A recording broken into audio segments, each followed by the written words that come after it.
setelah mereka nanti keluar dari ruangan, Pak, ini kan iklim demokrasi kita sedang dalam cuaca yang tidak begitu menyenangkan gitu. Baik, terima kasih. Assalamualaikum warahmatullahi wabarakatuh. Waalaikumsalam warahmatullahi wabarakatuh. Kali ini kita akan berbincang dengan salah satu anggota KPU RI, Pak Pramono, biasa dipanggil akrab begitu. Alhamdulillah kita bisa datang dan menyelenggarakan pembekalan kader DP3 ini di Provinsi Jawa Tengah, Pak Pram. Tepatnya ini di Kabupaten Magelang di Desa Gerumbung.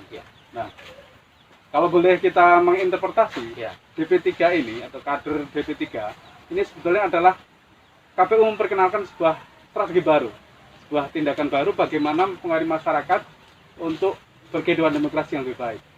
Nah, kira-kira setelah kader ini terbentuk, ini kan pembekalan hasil yang paling maksimal adalah kader sampai hari besok, Pak. Tapi setelah itu kan mestinya mereka tidak dibiarkan sendiri. Nah, kira-kira seperti apa yang harus kita lakukan, Pak Pram? Yang pertama yang harus kita pahami kan bahwa kader DP3 ini kan salah satu strategi KPU untuk memperluas dukungan warga negara terhadap demokrasi. Jadi secara teoritik itu demokrasi akan semakin berkembang, akan semakin kuat jika semakin banyak masyarakat yang memahami demokrasi dan memandang perlu demokrasi, dan pemahaman itu semakin dalam. Jadi orang yang percaya pada demokrasi itu mengalami broadening, mengalami perluasan semakin banyak, tapi pemahaman terhadap demokrasinya juga semakin deepening, makin mengalami pendalaman. Nah, itu dalam konteks masyarakat seperti itulah demokrasi akan semakin tumbuh subur. Tapi di dalam masyarakat yang semakin tidak percaya pada demokrasi, semakin apatis terhadap demokrasi, maka disitulah ancaman demokrasi ini nggak akan berumur panjang. Atau demokrasi akan ada, tetapi ya hanya sebagai aksesoris saja. Nah, ini kan kita dari KPU RI punya strategi, selama ini kan sosialisasi kita, program pendidikan pemilih kita itu kan kita arahkan kepada kelompok-kelompok strategis kan dulu kita menyebutnya 11 kelompok strategis. 11 kelompok strategis, ada pemilih pemula, kelompok muda, wanita, netizen, disabilitas, dan seterusnya, kelompok agamaan dan seterusnya, mahasiswaan. Nah, kita sekarang berpikir kalau kita mengadres atau menyasar terlalu hanya kelompoknya saja, itu rasanya itu pendekatan baik tetapi tidak terlalu spesifik. Kita akhirnya menggunakan pendekatan lokal. Jadi 11 kelompok strategis tadi tetap kita ambil, tetapi kita ambil dia dalam konteks satu wilayah tertentu. Jadi bukan 11 kelompok strategis di satu kabupaten, itu tidak. Tetapi 11 kelompok strategis di satu desa, di satu desa, di satu desa. Jadi inilah yang kita sebut sosialisasi dengan target yang spesifik. Jadi memang kita mulai dari kelompok tadi itu, tetapi dari satu desa, sehingga tingkat kesadaran masyarakat di tingkat paling bawah itu tumbuh, makin mengerti apa itu demokrasi, apa fungsi demokrasi, dan apa nilai penting dari demokrasi. Kita berharap demokrasi di Indonesia itu semakin kuat. Jadi itu yang membedakan ini dengan strategi-strategi sosialisasi dan pendidikan pemilih di sebelum-sebelumnya. Baik. Nah, tadi yang cukup menarik adalah masuk ke desa. Jadi basis-basis kelompok tadi yang ada di sebuah desa. Nah, sekarang ini sedang dilakukan dan mungkin hampir semua provinsi sudah menyelenggarakan pembekalan. Setelah dibekali, mereka diharapkan menjadi kader yang pemahamannya lebih merasuk lebih dalam, lebih radix gitu ya. Nah, setelah mereka nanti keluar dari ruangan, Pak, ini kan iklim demokrasi Oke. kita sedang dalam cuaca yang Ya. tidak begitu menyenangkan gitu. Ya. Yang harus kita kerjakan ke depan itu menurut saya setidaknya ada dua. Yang Dua, pertama, kita harus memperbanyak tadi itu desa-desa yang menjadi sasaran program kita. Oke. Sementara ini kan per provinsi baru 2. Ya, ya, Ya. Nah ini tentu masih sangat awal, masih terlalu sedikit. ya, ya. Maka kita harus menggunakan berbagai skema bagaimana kita memperbanyak desa-desa yang kita jadikan sasarannya. Nah, tujuannya adalah dari desa-desa yang sekarang mungkin 2, tetapi kalau ini nanti direplikasi, diduplikasi di banyak daerah begitu ya. Ini yang disebut memperbanyak island of integrity. Jadi pulau-pulau berintegritas itu akan semakin banyak. Ya, jadi ini kan kita memperbaiki satu desa, gitu ya. Nanti satu desa, nanti akan semakin banyak desa-desa yang punya kesadaran tentang demokrasi yang baik, anti politik uang, anti hoax dan seterusnya. Jadi tugas kita pertama adalah memperbanyak. Ya, memperbanyak. Lalu yang kedua, bagaimana kita memaintain, menjaga agar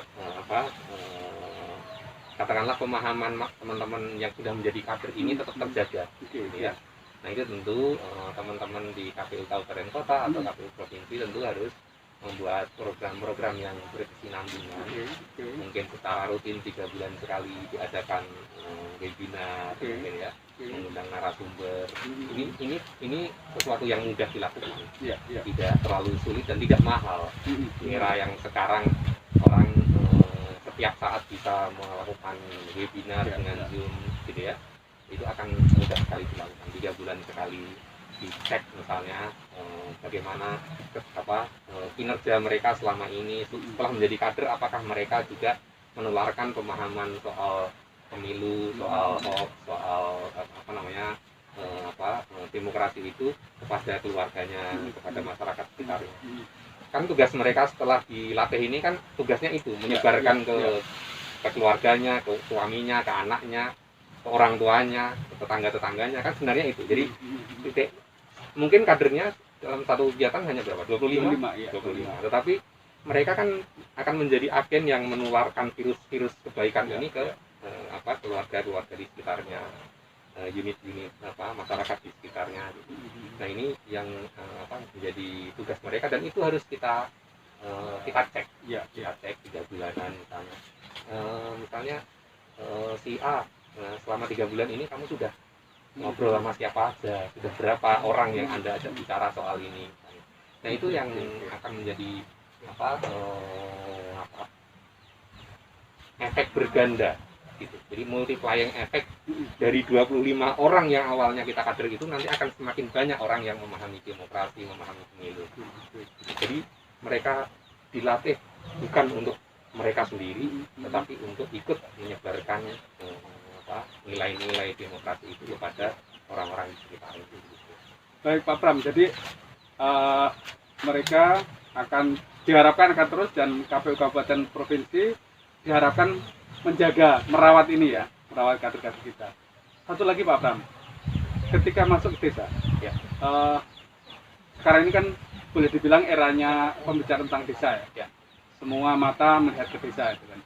Nah, adakah strategi yang akan dilakukan oleh KPU RI agar mereka yang sekarang ini masih individu ini kemudian bisa diakui desa dan bahkan menjadi kelembagaan, dalam arti tindakan-tindakannya, penyebaran-penyebarannya, programnya itu diakui desa dan bahkan dirawat dan dipelihara oleh desa. Ya sebenarnya ini kan nanti tinggal bagaimana pembicaraan misalnya dari KPU Kabupaten Kota bisa menginisiasi pembicaraan dengan pemerintah daerah setempat, gitu ya, atau dengan kecamatan setempat, gitu ya. Tinggal kalau di tingkat desanya tentu kita harus melihat kondisi masing-masing desa, karena kita tahu situasi sosial budaya masing-masing desa itu kan unik, gitu ya. Satu desa ini wilayahnya sangat terbuka, sangat menerima ide-ide baru. Nah itu akan sangat mudah dipengaruhi dengan ide-ide kita. Tetapi ada juga desa yang sangat tertutup karena dikuasai oleh keluarga tertentu, oleh oligarki tertentu. Nah ini yang kayak gini akan sulit gitu. Nah itu tentu harus mungkin teman-teman KPU Kabupaten Kota harus melihat bagaimana struktur sosial politik di desa itu, apakah ada tokoh keagamaan yang berpengaruh di situ yang bisa kita ajak ngomong, sehingga kader-kader kita yang 25 orang ini nanti akan mendapatkan ruang yang lebih luas gitu. Tapi kalau struktur di desa itu misalnya ada dikuasai oleh katakanlah misalnya bandar-bandar, oligar misalnya, nah itu tentu akan sulit. Nah itu teman-teman kabupaten kota harus hadir melihat itu dari dekat, lalu kemudian membuka ruang pembicaraan dengan kepala desa, dengan tokoh agama setempat itu, sehingga teman-teman yang 25 orang ini bisa mendapatkan ruang yang lebih nyaman, mendapatkan dukungan dari tokoh-tokoh agama setempat, mendapat dukungan dari kepala desa tersebut. Baik, terima kasih Pak Pram atas wawancara dan ngobrol santainya. Semoga kader-kader Desa Peduli Demokrasi dan Desa Peduli Pemilu dan Pemilihan yang sedang kita temani ini tumbuh menjadi kader yang baik, yang profesional, sehingga bisa memperbaiki demokrasi kita. Terima kasih Pak Pram sekali lagi. Assalamualaikum warahmatullahi wabarakatuh. Salam.